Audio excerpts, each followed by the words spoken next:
नमस्कार मित्रांनो, स्वागत आहे तुमचं लर्न इंग्लिश या यूट्यूब चॅनलवर। तर बघा, कधी कधी प्रश्न पडतो का आपल्याला इंग्रजी शिकायची आहे, पण इंग्रजी शिकायची आहे तर सुरुवात कुठून करावी? इंग्रजी शिकायची आहे, याची सुरुवात कुठून करावी याच्यापेक्षा महत्त्वाचा प्रश्न का इंग्रजी का शिकावी? जर आपल्याला माहीत झालं का इंग्रजी का शिकावी, तर इंग्रजी आपल्याला बिलकुल सोपी जाणार। कारण इंग्लिश म्हणजे काय एखादी विषय नाही, जसा गणितामध्ये 2+2 4 होते, तसा काही इंग्लिश एक काही विषय नाही, तर इंग्रजी एक भाषा आहे। ते आपल्याला तर इंग्रजी शिकायची आहे तर आपल्याला माहीत पाहिजे का शिकायची आहे। तर इंग्रजी शिकण्याचे म्हणजे आपल्याला इंग्रजी शिकायची आहे तर कोणी म्हणू शकतो का सर एक्झामसाठी शिकायची आहे, कोणी म्हणणार का बस शिकायची आहे, मला इंग्रजी आली पाहिजे, मला इंग्रजी चांगली भाषा आहे। ठीक आहे, आता इंग्रजी शिकायची आहे तर सुरुवात कुठून करायची? बघा, इंग्रजी शिकायची आहे तर सुरुवात आपण करू शकतो पार्ट ऑफ स्पीच पासून। Parts of speech, part of speech म्हणजे काय होते बघा, तर स्पीच म्हणजे होते बोलणे, काय होते बोलणे, आणि पार्ट म्हणजे त्याचे भाग, बोलण्याचे भाग। आता आपण जेव्हाही बोलतो तेव्हा कसं बोलतो लक्षात ठेवा, जसं आपल्याला कोणताही शब्द आठवतो तर कसा आठवतो, त्याच्या आपल्या दिमागामध्ये एक पिक्चर बनते, एक फोटो बनते। काहीही जर समजा मी म्हटलं तुम्हाला ॲपल, तर तुम्हाला एक ॲपल तुमच्या डोक्यामध्ये एक चित्र तयार झालं ॲपलचं। मी म्हटलं डॉग, बॉय, गर्ल, स्कूल, तर तुम्हाला त्या जे मी सांगितलं आहे कोणतीही गोष्ट आपल्या डोक्यामध्ये काय होते, चित्र निर्माण होते। मग जेव्हा आपल्या डोक्यामध्ये चित्र निर्माण होते ते गोष्ट आपल्याला जास्त वेळ लक्षात राहते। जर आपल्या डोक्यामध्ये चित्र निर्माण नाही झालं तर ते आपल्याला बिलकुल आठवण राहत नाही, काही वेळासाठी राहू शकते पण हमेशासाठी आठवण राहत नाही। तर मग जे आपल्या डोक्यामध्ये चित्र तयार होते त्यालाच म्हणतो आपण नाऊन। काय म्हणतो? नाऊन। आता नाऊन म्हणजे काय होते, नाव। तर असं लक्षात ठेवा का ज्याचा आपल्या डोक्यामध्ये फोटो तयार होतो, चित्र तयार होते, ते म्हणजे नाव। आता कोणतेही गोष्ट घ्या तुम्ही, आपल्या आजूबाजूनं पहा किंवा आपल्या खोलीमध्ये पहा, तुम्हाला एक फॅन दिसत असेल, लाईट दिसत असेल, तुमच्या हातात मोबाईल आहे, तर हे सर्व काय आहे, नाऊन आहे, नाव आहे। तर मग हे जे स्पीच आहे, बोलण्याचे प्रकार आहे, तर याचे कोणते कोणते पार्ट आहे आणि आपण सुरुवात कुठून करायची ते आता आपण पाहूया। आता बघा, इंग्रजीमध्ये जे पार्ट ऑफ स्पीच आहे त्याच्यामध्ये कोणते कोणते पार्ट आहे, बोलण्याचे किती किती पार्ट आहे बघा, एकूण किती आहे, 8 आहे। शब्दाच्या इंग्रजीमध्ये एकूण 8 जाती आहे। तर त्या कोणत्या कोणत्या, नाऊन आहे, प्रोनाऊन आहे, adjective, verb, adverb, preposition, conjunction आणि इंटरजेक्शन। तर म्हणजे होते नाम, प्रोनाऊन म्हणजे होते सर्वनाम, ॲडजेक्टिव्ह म्हणजे विशेषण, वर्ब म्हणजे क्रियापद, ॲडवर्ब म्हणजे क्रियाविशेषण, प्रेपोजिशन म्हणजे शब्दयोगी अव्यय, कंजक्शन म्हणजे उभयान्वी अव्यय आणि इंटरजेक्शन म्हणजे केवळ प्रयोगी अव्यय। तर हे झाले शब्दाच्या एकूण 8 जाती। तर आता आपल्याला सुरुवात करायची आहे नाऊन पासून। तर आज आपण शिकणार आहे नाऊन। नाऊन म्हणजे काय, आपण आज नाऊन बद्दल पूर्ण डिटेलमध्ये माहिती बघणार आहोत। नाऊन म्हणजे होते नाम। आता मी आताच थोड्या वेळापूर्वी सांगितलं का जेवढ्याही गोष्टीचा आपल्या डोक्यामध्ये चित्र बनते ते सर्वच्या सर्व काय आहे, नाऊन आहे। आता मी तुम्हाला एक सेंटेन्स देतो, आता मला सांगायचं चुकीचं आहे की बरोबर आहे। Boy is going to school. बघा, कमेंट करू सांगा मला का हे जे सेंटेन्स मी लिहिलं आहे, boy is going to school, तर हे बरोबर आहे की चुकीचं आहे? आता बऱ्याच जणाला असं वाटत असेल का सर बरोबर आहे, काय याच्यामध्ये boy is going to school, एक मुलगा शाळेत चालला आहे, बरोबर आहे। इथेच आपली गलती होते। बरेचसे मुलं जे आहे ते इथेच गलती करतात। तर आपल्याला छोट्या छोट्या अशा गोष्टी लक्षात ठेवायच्या ज्याच्याकरताने आपले एक्झाममध्ये मार्क नाही कटले पाहिजे। तर बघा, बॉय आहे, आता आपल्याला बॉयचं विचार करा, बॉयचं आपल्या डोक्यामध्ये चित्र तयार होते का? बॉय म्हटल्याबरोबर आपल्याला एक मुलगा आठवतो, चित्र तयार झालं। तर जेवढ्याही गोष्टीचं आपल्यासमोर चित्र तयार होते त्या सगळ्याच्या पहिले आर्टिकल लावायचं। तर इथं काय लागणार, a boy is going to school. हे आता बरोबर सेंटेन्स झालं आहे।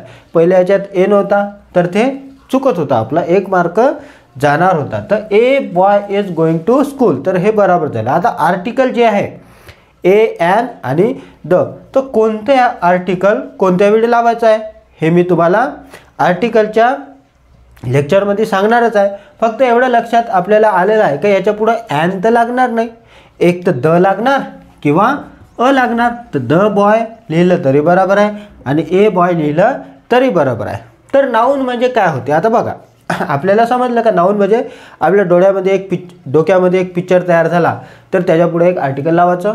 आता जेवढेही आपल्या डोक्यामध्ये चित्र तयार होते त्या सगळेचे सगळे काय आहे, नाऊन आहे. तर नाऊन म्हणजे काय होते, noun is a name of the place, person or thing. हे आपण आता माहीतच आहे, आपण शाळेमध्ये शिकलोच असेल आहे का नाही. जेवढे आपल्या डोळ्यानं आजूबाजूनं आपल्या दिसते ते सगळेचे सगळे काय आहे, नाऊन आहे. तर आता आपण शिकूया. नाऊन म्हणजे होते, noun is a name of a person, place or a thing. Person म्हणजे बघा व्यक्ती, नाऊनमध्ये कोणत्याही व्यक्तीचं नाव घ्या तुम्ही, कोणतेही, राम, श्याम, ओम्या, सोम्या, कोणतेही. प्लेस कोणतेही ठिकाण घ्या किंवा थिंग म्हणजे वस्तू. याच्यावर तर काही आहे का, बघा वस्तूमध्ये सगळेच वस्तू आले, जेवढे ब्रह्मांडामध्ये उपलब्ध असेल त्या सगळ्या. होऊ शकते आपल्याला कोणत्या गोष्टीचं नाव माहीत असेल, कोणत्या याचं नसेल, पण ते काय आहे, वस्तू आहे, ते याच्यामध्ये येते. प्लेस कोणतेही ठिकाण, जेवढेही ठिकाण आहे त्या सगळ्याला नाव आहे तर ते याच्यामध्ये येते. आणि पर्सन सर्वच्या सर्व व्यक्ती, तर ह्या सगळ्याला काय म्हणायचं, नाऊन म्हणायचं. आता ह्या नाऊन जे आहे, ह्या नाऊनचे काय आहे, वेगवेगळे प्रकार आहे. तर त्याच्यामध्ये सगळ्यात पहिला आपण पाहूया कॉमन नाऊन. टाईप ऑफ नाऊनमध्ये सर्वात पहिले पाहूया कॉमन नाऊन. कॉमन नाऊन कशाला म्हणायचं बघा, तर एकाच गटातील म्हणजे समजा जेवढेही आपल्याला आजूबाजूला दिसते ते सर्व काय आहे, नाऊन आहे. पण ह्या नाऊनमध्ये एकाच गटातले जर सगळेच्या सगळे आपल्याला दिसत असेल तर त्याला म्हणायचं सामान्य नाम, कॉमन नाऊन. जसं बघा बॉय, बॉय म्हणल्याबरोबर तुमच्या पुढं काय तयार होते, खूप सारे मुलं, तर ते काय एक सामान्य नाम आहे, कॉमन नाऊन आहे. गर्ल म्हटल्याबरोबर खूप साऱ्या मुली, तर ते काय आहे, कॉमन नाऊन आहे. तर आपण बघूया बघा, एकाच गटातील प्रत्येक सदस्यासाठी जे एकच नाव वापरले जाते त्याला सामान्य नाम म्हणजेच कॉमन नाऊन असे म्हणतात. तर याच्यामध्ये कोणते कोणते येते बघा, बुक, बुक म्हणल्यावर जेवढेही बुकं असेल कोणतेही असू द्या ते काय झालं, सामान्य नाम. तसंच टेबल, हॅट, टोपी, फॅन, तुमच्या घरी जो फॅन असतो तर कोणत्याही कंपनीचा असो, फॅन म्हणजे काय झालं, एक कॉमन नाऊन झालं. नंतर बॉय, गर्ल, ट्री, जेवढे आपल्याला आजूबाजूला झाडे दिसते, फुलाचं असो, फळाचं असो, शोचं असो, पण ते काय आहे, एक कॉमन नाऊन आहे. Cat, dog, man, woman, village, city, mountain, जेवढेही माउंटेन आहे, मग ते माउंट एव्हरेस्ट असो का K2 असो, कोणतेही असो, ते सर्वच्या सर्व कायच्यामध्ये येते, ते येते कॉमन नाऊनमध्ये. फ्लावर सर्व फुलं, chair, window, pen, pencil, box, cow, तर हे सर्वच्या सर्व काय आहे, कॉमन नाऊन आहे. जेवढेही बघा, जेवढे आपल्या आजूबाजूला दिसते ते सगळेच्या सगळे काय, कॉमन नाऊन आहे. आता बघूया आपण प्रॉपर नाऊन. प्रॉपर नाऊन म्हणजे काय होते बघा, प्रॉपर नाऊन म्हणजे होते विशेष नाम, विशेष नाम द्यायचं आहे. विशेष नाम म्हणजे एखाद्या व्यक्तीच्या, कोणताही व्यक्ती असो तो, वस्तू कोणतीही वस्तू असो, जसं पेन आहे, स्थळ कोणतेही स्थळ असो, या सगळ्याला ठेवलेले नाव म्हणजे काय होते, प्रॉपर नाऊन. जसे बघा, जर मी म्हटलं मुलं तर तुमच्यापुढं खूप सारे मुलं दिसणार, तर ते झालं कॉमन नाऊन. पण जर त्याच्यातलं म्हटलं श्याम तर तेवढ्या मुलापैकी एकच श्याम असेल. राम म्हटलं तर एकच राम असेल. तर हे काय झालं, एखाद्या व्यक्तीला दिलेलं विशेष नाम झालं. जसं एखादी स्थळ असा, खूप सारे स्थळ आहे, पण जर म्हटलं शनिवार वाडा तर त्या एका विशिष्ट स्थळाला दिलेलं नाव आहे शनिवार वाडा. जसं सिटी तर खूप सारे आहे, पण मी जर म्हटलं मुंबई तर मुंबई काय झालं, एक विशेष नाम झालं. तर त्याला म्हणायचं विशेष नाव म्हणजे प्रॉपर नाऊन. आता त्याच्यामध्ये कोणते येते, जसं नाव गजानन असेल, अशोक असेल, तर हे त्यांचे नावं झाले. सिटी म्हटलं तर कॉमन नाव झालं, पण त्यातल्या त्यात जर मी म्हटलं नागपूर, मुंबई, तर हे काय झालं, विशेष नाव. पुणे विशेष नाव. संडे, मंडे, जर फक्त डे म्हटलं तर डे काय झालं, डे म्हणजे एक झालं कॉमन नाऊन, पण त्याच्यामध्ये जर मी म्हटलं संडे तर संडे हे झालं विशेष नाव. मंडे हे झालं विशेष नाव, म्हणजे एखाद्याला दिलेलं विशेष नाव. बिलकुल लक्षात ठेवायचं का एखाद्याला दिलेलं विशेष नाव, पाठ करायची गरज नाही. एखाद्याला विशेष नाव आहे म्हणजे याचं काहीतरी नाव आहे, तर त्याला काय म्हणायचं, विशेष नाव. तर त्याला म्हणायचं प्रॉपर नाउन. आता बघा, प्रॉपर नाउनचा उपयोग जर दुसऱ्याला उपमा देण्यासाठी केला तर त्या प्रॉपर नाउनच्या अगोदर आपल्याला द हे आर्टिकल लावायचं आहे. लक्षात ठेवा, हे खूप महत्त्वाचा पॉईंट आहे. जर एखाद्याला उपमा द्यायची आहे तर तशावेळी जे आपण नाउन वापरणार आहोत त्याच्या पहिलं काय लावायचं, द हे आर्टिकल लावायचं. तर मग अशा वेळी काय होणार, प्रॉपर नाउन, मग ते प्रॉपर नाउन न राहता ते काय होणार, कॉमन नाउन होणार. म्हणजे एखाद्याला विशेष नाव आहे, जसं रिव्हर खूप सारे आहे, पण जर मी म्हटलं गंगा, तर गंगा हे सगळ्या रिव्हरपैकी एकाला विशेष नाव दिलेलं आहे, तर ते काय झालं, प्रॉपर नाउन झालं. पण जर त्याची उपमा दिली तर ते कॉमन नाउन होऊन जाते, प्रॉपर नाउन राहत नाही. जसं बघा उदाहरणामध्ये, Ganga is the Nile of India. तर हे जे नाईल आहे, एक नाईल नदी आहे, जगातली सर्वात मोठी नदी नाईल, पण तिची उपमा दिली कोणाला, गंगाला. तर हे जे उपमा दिली आहे, तर नाईल नदीच्या पहिलं काय लावलं आहे आपण, द हे आर्टिकल लावलेलं आहे. दुसरं बघा, Mahatma Phule is the George Washington of India. Mahatma Phule आपल्याला माहीतच आहे, पण जॉर्ज वॉशिंग्टनची उपमा दिलेली आहे, तर ज्या जॉर्ज वॉशिंग्टनच्या पहिलं काय लावलं आहे आपण, द लावलेलं आहे, the George Washington of India. नंतर बघा, Mumbai is the London of India. तर हे जे लंडन आहे याच्या पहिलं काय लावलेलं आहे, द लावलेलं आहे, कारण याची काय दिली आहे, आपल्याला उपमा दिलेली आहे. जर उपमा द्यायची राहिली तर द हे आर्टिकल लावायचं. आता अजून एक गोष्ट लक्षात ठेवा का जे कॉमन नाउन आहे, कॉमन नाउनचं पहिलं अक्षर आपल्याला काय करायचं आहे, कॅपिटल लिहायचं आहे. पण जे प्रॉपर नाउन आहे, प्रॉपर नाउन कुठेही येऊ द्या, सेंटेन्समध्ये कुठेही येऊ द्या, त्याचं पहिलं सेंटेन्स लिहायचं आहे आपल्याला कॅपिटल. बघा जसे तसा, Ganga is the Nile of India. India काय आहे, एक प्रॉपर नाउन आहे का नाही, तर याचा आय काय केलं आपण, कॅपिटल केलेला आहे. बघा इथं पण आय, इंडिया, कॅपिटल. तसंच बघा, नाईल नदी एक प्रॉपर नाउन आहे का नाही, सर्व नदीला नाईल नदी दिली नाव आहे का, नाही, सगळ्या नदीचं अलग अलग आहे. तर नाईल हे प्रॉपर नाउन आहे, तर प्रॉपर नाउन आल्यामुळे आपण इथं काय केलं आहे, तर कॅपिटल लिहिलेलं आहे. तसंच इकडं जॉर्ज वॉशिंग्टन, तर जॉर्जचा जी कॅपिटल लिहिला आहे. तसंच लंडन, सगळ्या शहराचे नाव लंडन आहे का, नाही, एका विशिष्ट शहराचं नाव लंडन आहे, तर आपण काय केलं आहे, ते कॅपिटल लिहिलेलं आहे. पहिलं लेटर काय करायचं, कॅपिटल. तर लक्षात ठेवा का विशेष नाम कुठंही येऊ द्या, त्याचं पहिलं अक्षर काय करायचं आहे, कॅपिटल लिहायचं आहे, आणि कॉमन नाउन सुरुवातीला कॅपिटल लिहायचं आहे. तर ह्या दोघांमधला डिफरन्स लक्षात घ्या. कॉमन नाउन कोणाला म्हणायचं, खूप सारे आहे, जसं सिटी म्हटलं, खूप साऱ्या सिटी आहे, तर ते झालं कॉमन नाउन. पण त्यातल्या त्यात मी जर म्हटलं दिल्ली, तर दिल्ली हे झालं विशेष नाव. तर अशा प्रकारे तुम्ही ह्या दोघांमधला डिफरन्स लक्षात ठेवू शकता. आता जे आपण नाउन पाहिले आहे, कॉमन नाउन आणि प्रॉपर नाउन, तर फक्त एवढीच नावं आहे का अजून काही प्रकार आहे नाउनचे. जसं बघा, हॉनेस्टी, प्रेम, नाव वाटते का नाही, हां, तर मग ते पण काय नाउन आहे, हो, ते पण नाउन आहेच. तर बघा आता पाहू आपण कलेक्टिव्ह नाउन. कलेक्टिव्ह नाउन कशाला म्हणायचं, कलेक्टिव्ह नाउन बिलकुल लक्षात घ्या, कलेक्ट म्हणजे काय होते, जमा करणे आहे का नाही. तर मग कलेक्ट म्हणजे काय होते, जमा करणे. जिथं आपल्याला खूप साऱ्या वस्तू दिसेल, जसं तुम्ही स्टुडंट आहे तर तुमचा एखादी ग्रुप असेल आहे का नाही, तर ग्रुपवरून तुम्ही कलेक्टिव्ह नाउन लक्षात ठेवा. म्हणजे ग्रुप आहे, ज्याचा ग्रुप असते ते सगळे काय आहे, कलेक्टिव्ह नाउन. बघा, व्यक्तीच्या, प्राण्याच्या किंवा वस्तूच्या एकत्रित समूहाला दिलेल्या नावाला कलेक्टिव्ह नाउन असे म्हणतात. मग तो व्यक्ती असो, प्राणी असो किंवा कोणतीही वस्तू असो, त्या ज्या ग्रुपला एक नाव दिलेलं असतं त्याला म्हणतात कलेक्टिव्ह नाउन. जसं बघा, अ बँड ऑफ सोल्जर म्हणजे सैनिकाचा एक गट. तर हे जे बँड आहे, बँड काय झालं, कलेक्टिव्ह नाउन.